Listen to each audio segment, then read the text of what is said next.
What's happening, beautiful people? Welcome to Workplace Worth Academy, the place for wealth builders and job seekers looking to build lifelong skills in career and money.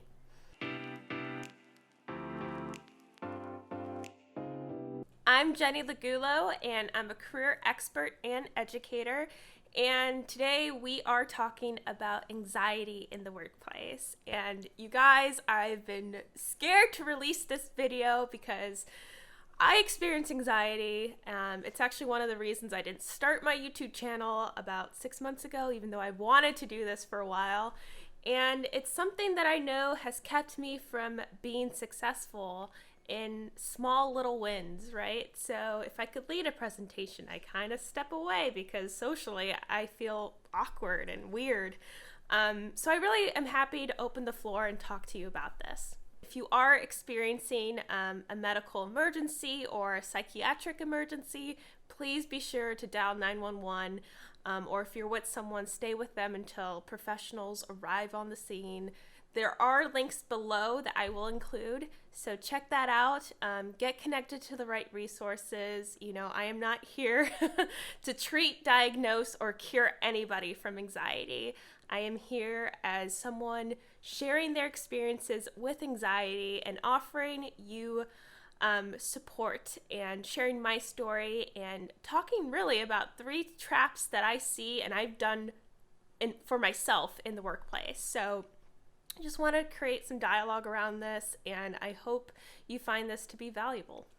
So we hear this a lot, that it's important to be self-aware. A lot of people who have social anxiety or anxiety in general tend to be overthinkers, and they are, retrieving information and processing it faster to make a decision because their body sees things as a threat, right? Talking in front of people tend to shake, get a little flushed, and it's a very visceral reaction to your environment. And just so we're on the same page, I wanted to freaking define what social anxiety is. So I have my little page right here. And it says here that social anxiety is the fear of being judged, negatively evaluated, and it's the fear of being rejected in a social setting. That is the story of my life. I am terrified of being called out, having someone just kind of rip me apart, and it's something that I struggle with. Anxiety trap number 1. It's actually a really common anxiety trap we put ourselves into, and it's this idea that we can mind read. It's a really scary and slippery slope mindset. So the idea is kind of around that we assume we know what other people are thinking, and we like to project our thoughts into their heads. And it could be really self-critical and really detrimental to your overall health. So I used to do this a lot with maybe my former job, and that's when I was presenting or, talking to my boss. If my boss lifted an eyebrow or, I would see that someone was yawning during my team meeting and I was leading, I would assume that what I was saying was so freaking boring or I was not prepared for that meeting. I would have really intense thoughts about how they were perceiving me. And it's freaking exhausting, you guys, when you're at that point and you're really trying to rip apart and, dissect how people are perceiving you. It's a full-time job. Another example of this is when my boss would IM me on Slack or Teams and say, hey, come to my office. We need to talk. I would brainstorm a million things that I could have messed up, and was I short on a project, or were there misspellings, were there errors in what I submitted to the creative director, and X, Y, and Z. And I was really, really self-critical. It's just something that has hurt how I interact with people because this is what I'm doing. I'm mind reading thoughts that no one has communicated, but since I'm reading expressions very carefully, I'm making assumptions that chances are weren't true. And for many of us, living with this type of mind reading ability, quote unquote, is exhausting. And sometimes it's not a choice. I don't know who's watching this right now, but if you come from a really difficult childhood, maybe there's some trauma there in your experiences. You tend to use this to protect yourself, and you're bracing for impact. So your brain is trying to, like I said earlier, process this information and, make judgment. And this, again, just kind of hurts your ability to want to be with people. And it feels so much more exhausting now that, you have to psychoanalyze people. And it's something so small, but at the same time, it really feels like the world. Anxiety trap number 2. I think this is probably one of the most common ones out there, and it's this idea that you can fortune tell and see the future and know how people tick. And I think this is especially true for people who have really been through stuff in life. You feel like you have a good grasp on reality because you've seen that side. You feel like, you need to make these predictions because people have done this before to you, so you feel like it's validated. But the truth is, our brain is capable of making these really fictitious narratives about situations, and oftentimes it's not grounded in reality. And dang, brain, you're scary. And doing this at work can be hella exhausting because I've done it before, where I like to think I know what's going to happen because this didn't get done, or I saw my boss walk and he looked angry, and I'm assuming all these things that I did, and it's interesting to unpack. And this anxiety trap basically means that, you predict a really negative outcome in things. You assume and you're rushing to conclusions because you feel like you've seen this before. And, I just wanted to say that it's important that while you may feel like you have a good pulse, you take a second and really understand the situation. And I want to ground you guys in an example that's happened to me before. My manager didn't assign me to a project because he thought I was a low performer. Let's just say that. So the way I tackle this is I write down, so because my boss didn't assign me this high visibility project, he thinks I'm a low performer in my team. And I'll start writing down all the things that I know right now from this perspective and try to understand why I think I know what's going to happen. So my second thing would be like, well, my boss didn't think that I was right for the job. And then my next thing would be something like, my boss knew I had another project to work on, which is getting closer to facts. And that's the whole point of this exercise, is for you to kind of look into the future and then start pulling evidence so you can make a case for why you think it's going to happen.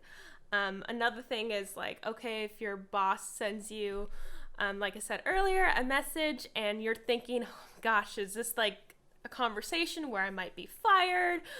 Did I do something wrong? Just take a second. Okay, he sent me a message. I don't know the full story. Let's see what happens. And like I said, these are things that are easier said than done, but it's good to have that perspective and remind yourself that since your body is now reacting, you need to find some facts and ground yourself. And I found that this writing technique has helped me so much.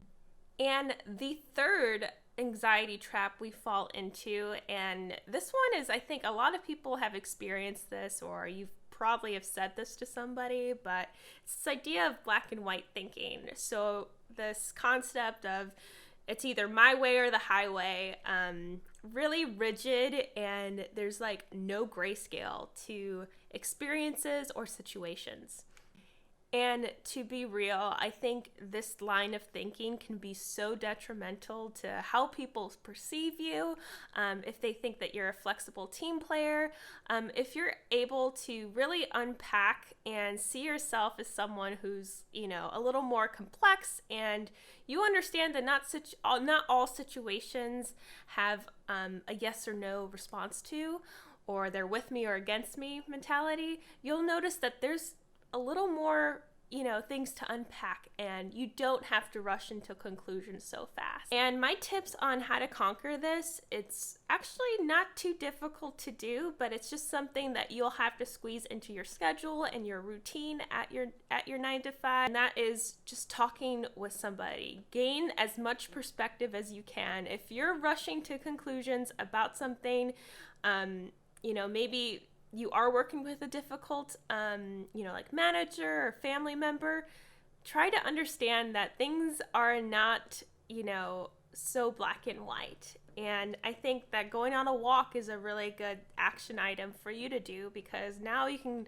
not only get that physical and more, oxygen in your head, but you can kind of get more perspective from somebody else who wasn't there maybe and hear them out.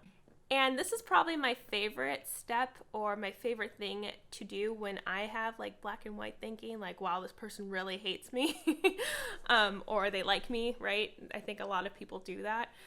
Those are the two extremes. And that is, you know what, I'm going to wait until I hang out with this person one more time. Or, you know what, I need more FaceTime. Their text may come off this way, but I just need to, experience this relationship a little bit more before I can, assess the situation with enough evidence. So these are just small little things that I do, and it's really important to try to keep an open mind and be self-reflective when it comes to how you think and how you internalize situations. With that said, I know this video was kind of short, but I really just wanted to put this out into the world. I see these 3 anxiety traps every day. I experience these traps almost every day, but it's important that you create a space for yourself to recognize it, and you think about it, and you get connected to the right resources, so you're not working 2-3 jobs on top of your job, because being a fortune teller, being a mind reader, it's exhausting. And I can't stress enough how it really doesn't enable you to be the best person you can be. It's really, you're being really self-critical to yourself. It's very emotional, it's very draining, and if you're experiencing that in the workplace, you're not a lost cause. Like I said earlier, social anxiety specifically is one of the most treatable illnesses there is, so definitely get in contact with a therapist. I think the best one to kind of handle these kind of topics would be a cognitive behavioral therapist. Definitely seek some professionals in that space and get connected. I have other resources and other links that I found that were cool, so I'm just kind of opening the dialogue for more thoughts on anxiety and what that looks like in the workplace. And if you like what you see, please be sure to like, subscribe, and hit that little notification bell so you can get my latest updates on when I release my next video. With that said, I hope you enjoyed this video. Leave a comment if you found this to be helpful, or if you have any tips or mantras or anything that has helped you kind of examine your anxiety and gain more perspective on the situation. Don't forget, guys, we all need time to glow up. Let's be badass together. I'll see you guys in the next video.